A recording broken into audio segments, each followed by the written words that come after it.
मुस्तहकम अफगानिस्तान पाकिस्तान और खत्ते के लिए ज़रूरी है। अफगानिस्तान में अमन, मुफाहमत और जामी सियासी हल से मुमकिन है। आलमी बरादरी मुआशी इस्तेहकाम के लिए अफगानिस्तान की ज़रूरियात पूरी करे। वज़ीर-ए-आज़म की बेल्जियम के वज़ीर-ए-आज़म से टेलीफोनिक गुफ्तगू, दोनों रहनुमाओं का राबतों के फ़रोग पर इत्तफाक। इमरान खान को बेल्जियम के दौरे की दावत। नूर मुकदम केस में अहम पेशरफ्त, अदालत ने महफूज फैसला सुना दिया। थेरेपी वर्क्स के 6 मुलाजमीन की जमानतें मंजूर।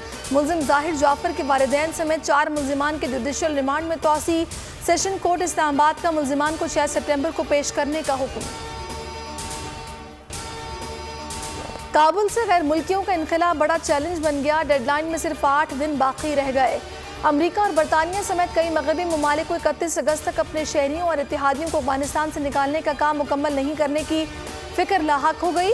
G7 इजलास में डेडलाइन में तोसी पर बातचीत होगी। तर्जमान सुहेल शाहीन ने भी साफ कह दिया कि डेडलाइन तक गैर मुल्की फौजें ना निकली तो उन्हें संगीन नताइज भुगतना होंगे। तोसी मगरबी कब्जे की मुद्दत में इजाफे के मुतरादिफ होगी। तालिबान को शहीद वालिद का खून माफ कर सकता हूँ, अहमद मसूद जूनियर कहते हैं।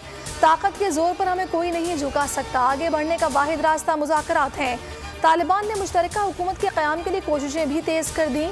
नई हुकूमत के क़याम का ऐलान भी जल्द मुतवक्के। काबुल एयरपोर्ट पर अफरा तफरी की सूरत हाल बरकरार।